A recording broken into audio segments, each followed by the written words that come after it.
حي على الفلاح.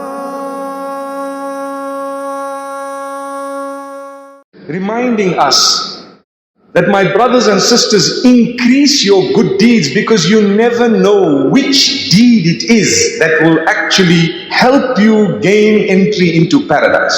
I want to start off by giving you a very interesting example that we all know. The Prophet ﷺ said there was once a man. He was a sinful man, and he saw a dog, and he noticed the dog was extremely thirsty and was actually rubbing its nose into the dust, and he realized that this dog is thirsty. So he decided to take his own leather sock, literally a boot that he wore, the type of boots they wore at the time, and he decided to release it into the well, fill it up with water, and come back. And this dog, that is actually considered a dirty animal, he decided to quench the thirst of the dog because of the mercy he felt for a creature of the same creator. Do you know what that means? The one who made me made everything else. Even though I'm not allowed to consume a dog, I have rules and regulations when it comes to my relationship with the dog and the cleanliness and purity. Big rules, big regulations. But he felt that this is a creature of the same maker, and this creature is struggling. I have the ability to do something for it, and perhaps it might quench its thirst. And the hadith says the man achieved paradise through the one deed. When Allah saw the deed, He said, for you is Jannah. It's the compassion, it's the feeling. Today, as we speak, about 100 people have just been gunned down in Nigeria while they were in a masjid. May Allah subhanahu wa ta'ala safeguard us. In the name of Islam, in the name of the Quran, in the name of the Sunnah of Muhammad sallallahu alaihi wasallam, yet that type of behavior is the furthest away from Islam, from Allah, from Rasulullah sallallahu alaihi wasallam, and from any one of us who are sane Muslimin. If compassion towards a dog would actually make a person earn paradise, what do you think will be the value of one who is compassionate towards fellow human beings who do not share the same faith? Subhanallah. If I were to see a non-Muslim, my duty is to try my best to reach out to this person so that they can see the beauty of the faith we belong to. All of us, without a single exception. Somewhere up the ladder, our forefathers were not Muslim. Someone made an effort, and alhamdulillah, we thank Allah that they entered the fold of Islam. If the attitude of Islam was such that we were meant to gun down people we disagreed with completely, Muslim, non-Muslim, whoever else, then we would have not been Muslimin today. I don't even think we would have existed. Common logic, common sense. May Allah protect us from deviant ideology. May Allah subhanahu wa ta'ala protect us from this type of unacceptable thinking that is creeping into the frustrated youth of the ummah. No matter how deep your frustrations are, my brothers and sisters, remember, every time when you see a dog, remember that you are meant to be compassionate towards the dog. What about fellow human beings? This is your Jannah. This is your paradise. Reach out to people in a beautiful way. Go and feed, go and clothe, Muslim, non-Muslim, whoever else it is. When an enemy of yours realizes that your character and conduct goes far beyond theirs, they would soften up at a certain stage by the will of Allah. Even if they haven't softened up, your duty was fulfilled between you and Allah subhanahu wa ta'ala. You need to know this. You need to realize. People look at you, they should see the calmness of a believer in your face. They should see it in your movement. They should see it in your character. And this is why, let's go to one of the most powerful deeds that will take people into Jannah. The Prophet, peace be upon him, was asked a simple question. Which are the deeds that will make people earn paradise? Very simple. He said two things. Taqwallahi wa husnul khuluqi. The consciousness of Allah and good character, conduct. So if you are conscious of Allah, I'd like to spend a minute explaining the consciousness of Allah subhanahu wa ta'ala. You would be fulfilling your salah. You would be a person who understands the value of the shahada. You know what is the shahada? When I say La ilaha illallah Muhammadur Rasulullah, there is none worthy of worship besides Allah, and Muhammad sallallahu alaihi wasallam is his final messenger, It is the most powerful statement in existence.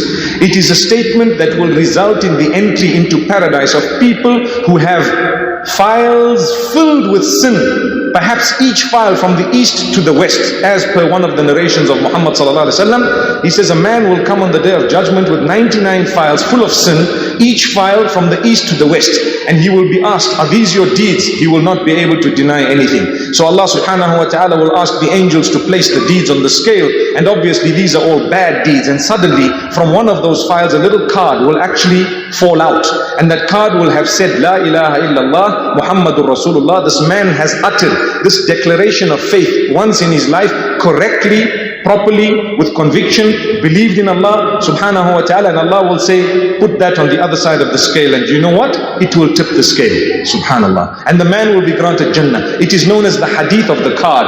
Look at the amount of mercy of Allah subhanahu wa ta'ala. We feel hopeful because of these type of narrations. Otherwise, if you were to listen to the punishment and the wrath and Jahannam and hellfire and the blaze that it has, perhaps shaitan might make us lose hope momentarily. But it's definitely the balance of the Quran, the balance of revelation that makes us feel this hope, and we continue struggling and going on and on, trying to please Allah subhanahu wa ta'ala. May Allah help us. So this is the power of the shahada. Taqwa Allahi, the consciousness of Allah subhanahu wa ta'ala, would entail that you abstain from prohibition as best as possible, as far as possible. Wherever you have faltered, your consciousness of Allah makes you repent very quickly. Today, look, we are seated here. Wallahi, we are getting to the most blessed moments ever. You have a month of Ramadan, you have the second half of Ramadan, you have a day of a Friday, you have almost midday, you are sitting here with the Imam, we are sitting and listening to the will of Allah subhanahu wa ta'ala, His words, a reminder. All of us want to leave this place feeling good, feeling plugged in with Allah subhanahu wa ta'ala. The hearts are softened. This is a time of acceptance of dua. If you don't seize this moment to turn to Allah, you've wasted it.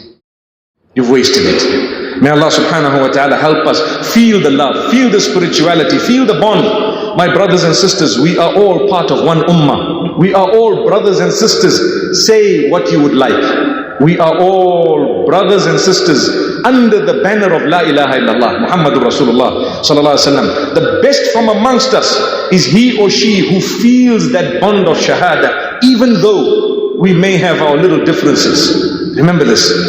If you want to know how clean your heart is, ask yourself, what is the feeling I have in my heart for the others who share the banner of La ilaha illallah with me?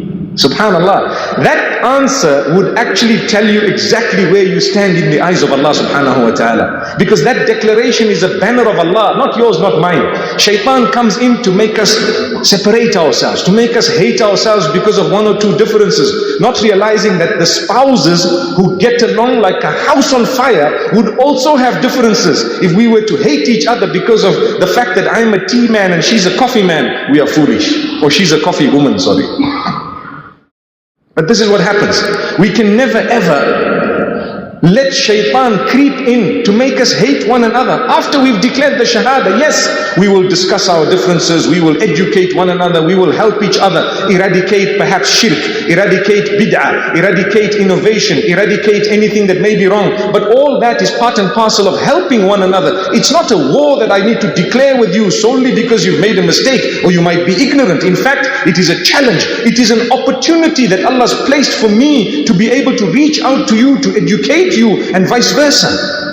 It's an opportunity, it's a challenge. And remember this, when you make an effort to educate someone, that is your ticket to paradise. Because to learn knowledge, to put it into practice and to convey it to others is definitely one of the ways of earning Jannah. It is paradise. May Allah subhanahu wa ta'ala help us.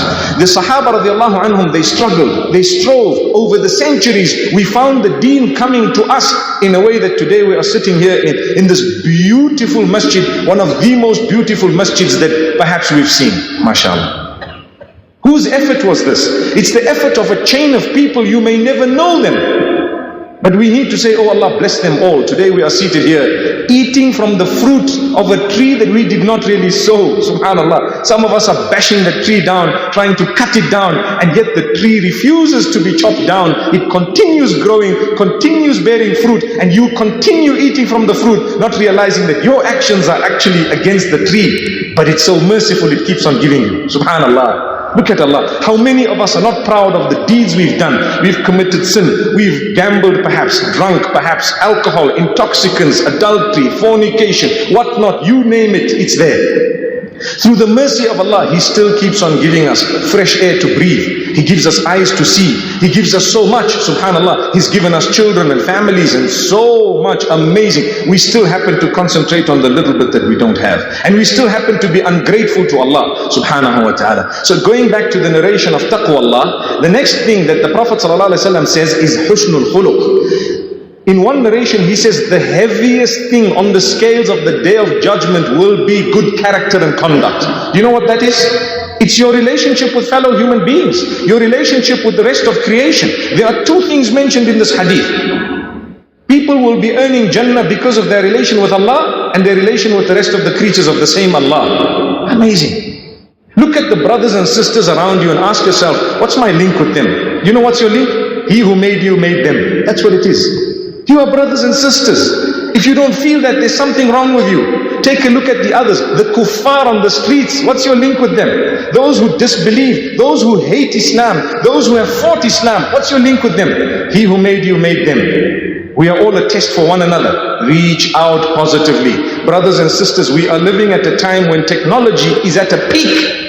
When people are highly educated, you have double doctorates and you have PhD is like, being dished out, no man's business, subhanallah. But we have so much of intolerance because we've allowed shaitan to overtake us.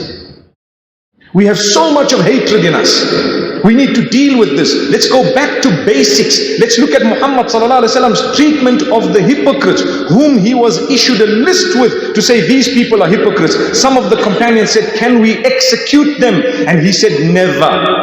That's not what Muhammad ﷺ was sent with. He was sent as a mercy to entire creation. Sallallahu alayhi wa sallam.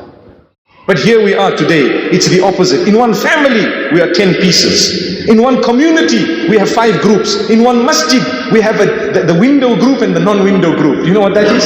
Ramadan. May Allah subhanahu wa ta'ala forgive us. The fan and the aircon group and the ones who don't want it. We are fighting, debating over 5 minutes more that the imam is taking with Allah subhanahu wa ta'ala. And that's it. The masjid is almost broken to pieces. This is a reality. Look at how shaitan's crept in. And look at how he's distancing us from Jannah. So the deeds of paradise, my brothers and sisters, we need to understand, develop your character. Speak to people with respect. Learn to fulfill what you have promised. Learn to have mercy on people, those whom you may not like what they look like. Tell yourself, this is a test from Allah subhanahu wa ta'ala. Who am I not to like what Allah has created? Who am I to have this feeling that I am better? If Allah wants, He can change you here and now to become lower than them in every aspect of the term low. May Allah forgive us. It's the mercy of Allah that has made us sit here today. It is the mercy of Allah that we are listening to this. It's the mercy of Allah that it's the month of Ramadan. We're talking about how to earn Jannah, and subhanallah, I've just stopped at one point, and that is character and conduct, because it is so vast, it is so great, it encompasses absolutely everything. Cleanse your heart, remove from it hatred, jealousy, envy, remove from it pride. The hadith says those who have a droplet or a mustard seed's weight worth of pride in their hearts will not enter Jannah. They will not enter paradise. There is no place in paradise for them. That is but a warning. For whom? For those who have a heart to say, cleanse it, clean it. Thank you so much for listening to this short message. I pray that it has increased you in a little bit of motivation and hope, and the same applies to all of us. Jazakumullah khair. Assalamu alaikum wa rahmatullahi wa barakatuh.